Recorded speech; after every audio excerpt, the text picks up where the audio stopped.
et les images donc, de la digue et les effets de l'érosion. Voyez-vous, ce barrage, donc, on va dire qu'il a été conçu en 1984. Donc, déjà, c'est un barrage vieux d'une trentaine d'années. Déjà. Et les problèmes d'entretien de la digue sont totalement visibles là. Nous avons forcément un phénomène de roulis, puisque nous sommes sur la pente, n'est-ce pas, amont de la digue, du côté du lac. Nous voyons ici donc que le parement, la protection de ce talus-là a totalement disparu. Donc, les effets d'affouillement ont totalement donc, adouci la pente. Nous voyons ici que beaucoup de matériaux ont été arrachés déjà. Et nous sommes en train de voir ici donc, ce pan de matériaux-là qui est en train de tomber, la crête est atteinte. C'est donc un phénomène très avancé d'érosion, voilà ce que nous disions. Ça, c'est le côté normalement, pour une digue normale, ici, il devait y avoir un parement de protection. Mais ce parement a disparu, donc d'où ce niveau d'érosion très avancé, très avancé. On voit là que la digue est atteinte. Voilà. Nous voyons donc des végétaux qui poussent à ce niveau-là, ce qui n'est pas normal, ce qui montre justement que cette digue est laissée à l'abandon. Voilà le lac. Voilà, quelque part, des gens qui essaient donc de protéger la digue en amenant des gravats de granit, mais ce n'est pas ce qu'il faut. Voilà, donc une preuve que cette digue-là, elle est dégradée. C'est un élément, bien sûr, qui montre que la rupture de cette digue peut survenir. Et donc, en complément des études qui ont évoqué donc, cette possibilité, nous montrons ici que cette rupture peut advenir. Voilà un peu, ça, c'est sur la digue. Étant arrêté sur la digue, nous voyons en face, donc, vous voyez, à moins d'1 kilomètre, la ville ou le village de Cafiné. Voyons les maisons qui sont donc en face de cette digue-là, à moins d'1 kilomètre. C'est dire que ce phénomène peut survenir. Voilà pourquoi, donc, il est bien sûr nécessaire de faire une simulation d'inondation, une simulation de rupture de cette digue-là, afin de voir les dégâts que cela pourrait causer. Et nous sommes quand même un peu restés sur notre faim lorsque nous avons parcouru les études qui ont été engagées. Ce côté-là n'a pas été évoqué dans ces études-là. Cela devait être parce que cela urge. Et nous pouvons aussi dire que nous avons assisté à des réunions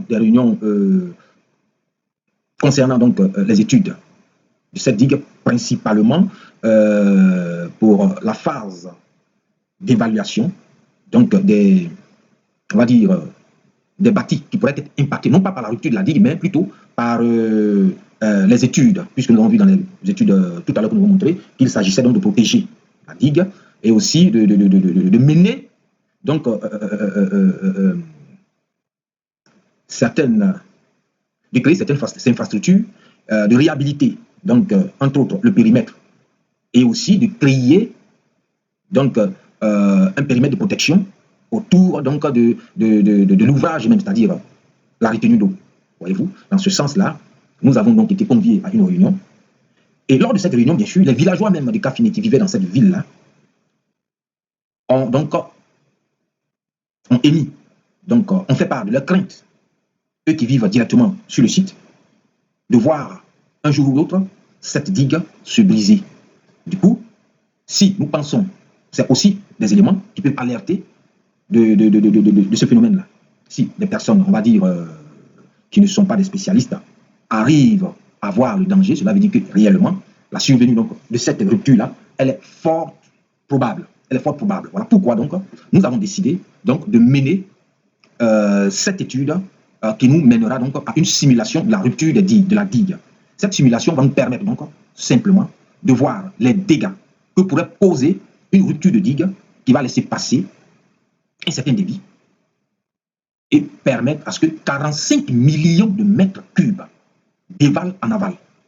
Quel sera le niveau de dégradation, de dégâts que cela pourrait causer?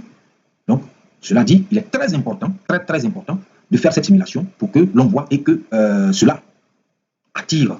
Donc, je disais tantôt que nous étions étonnés que cette simulation n'ait pas été commise. Mais nous allons la faire en phase donc, de préfaisabilité, bien sûr. Hein, mais toujours est-il que les données que nous avons utilisées, qui sont des données, entre autres, les modèles sur lesquels nous avons travaillé sont des modèles numériques de terrain qui ont une certaine précision. On va dire que ce sont des modèles qui ont une certaine précision, c'est vrai, mais c'est déjà une étude de préfaisabilité, c'est vrai. Cette étude, nous allons la faire déjà, donc, en prélude d'une étude plus poussée, puisque nous avons donc des éléments, nous avons donc un équipement qui nous permet de faire des levées avec drone, des levées de précision, des levées avec des résolutions centimétriques. Voilà, nous sommes déjà allés sur le terrain et nous avons fait déjà un essai de levée, nous avons fait des levées, bien sûr. Nous avons donc des centrales informatiques de grande capacité qui vont permettre donc de traiter ces données-là et de créer nos modèles numériques de terrain de précision et pouvoir donc simuler nos modèles hydrauliques. Ben, cette étude-là sera faite donc après cette étude de faisabilité que nous sommes en train de faire, puisque cela urge. Donc nous allons travailler avec des modèles numériques de terrain un peu moins précises d'abord, mais toujours est-il que ces données sont exploitables. Ils vont donner une idée de ce qui pourrait advenir lorsque ce barrage sera donc en ruine. Donc avant de continuer, nous allons donc déjà visualiser certaines données que nous avons pu donc récolter sur le terrain. Nous voyons ici par exemple, nous sommes allés sur le terrain, voilà, nous voyons donc la couleur de l'eau montre que justement l'érosion est très forte, puisqu'on voit ici la couleur de l'eau, ça c'est la couleur lactique qui a été donc emportée dans l'eau par l'eau. On voit cette couleur ici, vous voyez.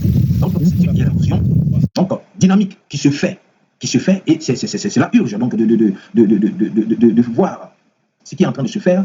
Cela urge donc de pouvoir procéder justement à ce genre d'études. Nous allons voir aussi. Donc ici, ça c'est sur le terrain. Nous étions sur le terrain pour faire donc un levé. Voilà, un levé de drone. Alors voici quelques images que nous pourrons montrer ici, par exemple. Ici, nous avons le plan d'eau. Voilà la digue qui est là, qui est totalement enherbée, une partie de la digue, bien sûr. Nous allons montrer. Voilà. Alors ici, en fait, c'est une autre digue routière qui est faite sur un bras bien sûr du lac, on va dire, on va le montrer ici. Voilà, ici. Donc cette digue routière là, la voici, elle a été faite à ce niveau-là. Ok, nous l'avons vu ici. Bon, cette image, c'est une ancienne image, donc on est ok ici. Alors donc voilà la digue routière qui est là. Voilà. Donc c'est sur un bras, bien sûr, du lac. Donc c'est dans nos campagnes de levée que nous avons procédé à ce genre de levée. Donc c'est une manière de... Voilà. Ok. Donc nous allons continuer. Voilà encore une autre image qui nous montre le niveau de dégradation de la digue. Alors, vu tout ce que nous venons de montrer, nous voyons l'urgence donc de réhabiliter cette digue, mais surtout, ces éléments vont nous pousser donc à faire cette simulation en grandeur nature. Et nous allons donc utiliser, bien sûr, les logiciels que nous avons.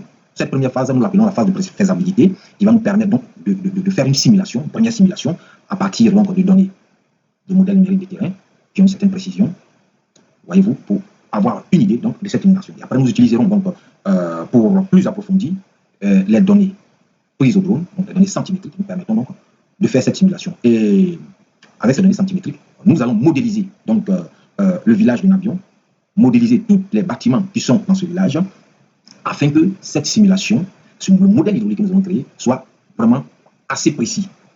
Toujours est-il que cette première phase donc, nous montrera aussi, elle est très importante et nous indiquera le niveau de dégâts et l'urgence donc de faire cette digue-là. Alors, pour mener cette étude, nous avons commencé déjà par le logiciel QGIS et avec les modèles numériques de terrain de résolution 10x10, nous avons déjà donc délimité le barrage.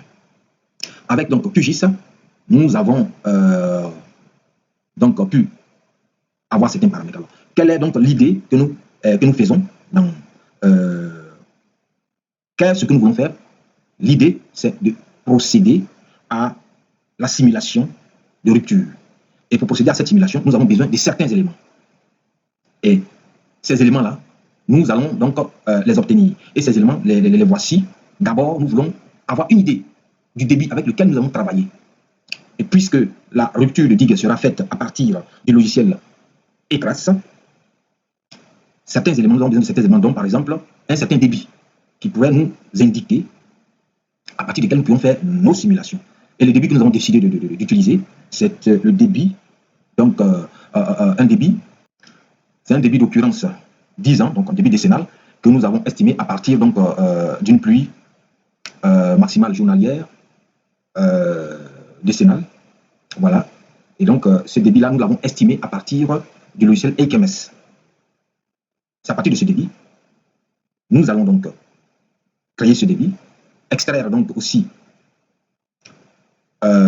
certains éléments dont nous allons donc extraire les données de l'hydrogramme décru qui nous permettront donc de faire notre simulation. Calculer le débit, extraire les données de l'hydrogramme décru qui nous permettront de faire notre simulation. Et donc, avec QGIS, donc, nous avons calculé certains paramètres dans le lag time, puisque nous en avons besoin. Alors, nous l'avons obtenu ici. Nous allons voir où nous l'avons mis. Bon, alors, est-ce qu'il est là? Ok. Le lag time, nous ne l'avons pas ici, mais nous l'avions calculé. Je crois que je vais voir là s'il est disponible. Ce lag là. Alors, nous allons couper la vidéo pour ne pas qu'elle soit trop longue et la continuer. Mais je vais prendre d'abord le lag time pour voir comment nous l'avons calculé rapidement. Ok, il est là. Ajouter, fermer. Donc, nous l'avons calculé avec, bien sûr, cet algorithme-là. Cet algorithme. Et donc, lorsque nous regardons ici, avec les paramètres, notre lag time, nous avons aussi le temps de concentration. Et puis, on va continuer là. Nous l'avons pris avec la formule ici, pas de la formule du SCS, ok, 275 minutes. Voilà, nous l'avons obtenu. Là. Et nous avons utilisé bien sûr le curve number. Le curve number, nous l'avons obtenu à partir donc, du modèle qui nous a été donné par voilà, à partir d'un site. Voilà, curve number. Ça, c'est la couche raster du curve number. Voilà, qui nous a été donné à partir d'une couche que nous avons traitée. Donc, nous avons donc obtenu certains paramètres avec QGIS et le reste, nous l'avons fait à partir donc de logiciel EQMS. Le logiciel EQMS, le voici ici, qui nous a permis donc de... L'idée, c'est d'avoir le débit et l'hydrogramme décru, donc à l'exutoire du barrage, qui nous permettra donc d'avoir des éléments, donc la table d'hydrogramme, qui permettra donc de faire une simulation sur le logiciel ECRAS. Alors donc voici ici la simulation que nous avons fait et les différents éléments, paramètres que nous avons fait entrer, qui sont là. Ben, nous allons aller directement au résultat, puisque l'objectif n'est pas de montrer comment nous avons fait pour trouver cela. Vous pourrez les voir dans certaines de nos vidéos. Alors ici, donc, nous avons obtenu, donc voilà, ici, le graphe de l'hydrogramme décru. L'hydrogramme décru, donc voilà le débit. Nous avons donc un débit d'environ 1000 m3 par seconde qui sera utilisé. Voilà. Nous avons le débit de base qui est là, qui atteint environ un peu inférieur à 200 m3 par seconde. Voilà. Donc, à partir de là, nous allons donc extraire la table. Nous allons extraire bien sûr la table. On n'a pas cette table-là, la table du... Voilà. Voilà. OK. Donc, voici donc notre table qui nous permet, qui sera utilisée pour notre simulation. Nous l'avons obtenu donc, qui sera utilisée pour notre simulation. Alors, nous allons arrêter la vidéo là et revenir la prochaine fois. Donc, pour résumer tout, nous avons sur l'ensemble de nos vidéos jusqu'à ce niveau, nous avons donc présenté de manière succincte le phénomène de rupture de barrage, de digue. Après avoir présenté ce phénomène, nous avons donné un exemple de rupture. Nous sommes basés, donc nous avons donné un exemple de rupture et nous avons expliqué que cela pourrait se faire en Côte d'Ivoire, dans la mesure où en Côte d'Ivoire il y a plusieurs barrages. Et nous avons pris pour exemple le barrage de Cafiné, qui est en fait l'objet de notre étude. Et pour ce barrage, nous avons montré que ce phénomène-là est possible en vous présentant deux études qui ont évoqué ce phénomène. Après avoir présenté ces deux études, nous avons donc montré des éléments que nous avons capturés sur le terrain, des images de la digue, pour expliquer un peu que ce phénomène est fortement plausible, donc des images de dégradation de la digue. Nous avons montré aussi la proximité du village avec les images Google Earth. Et nous avons fini en disant que pour commencer donc cette étude, il nous faut déjà certains paramètres que nous allons essayer de calculer à partir du logiciel QGIS et du logiciel EQMS. La prochaine étape sera donc l'étude proprement dite à partir du logiciel ECRAS. Nous vous remercions.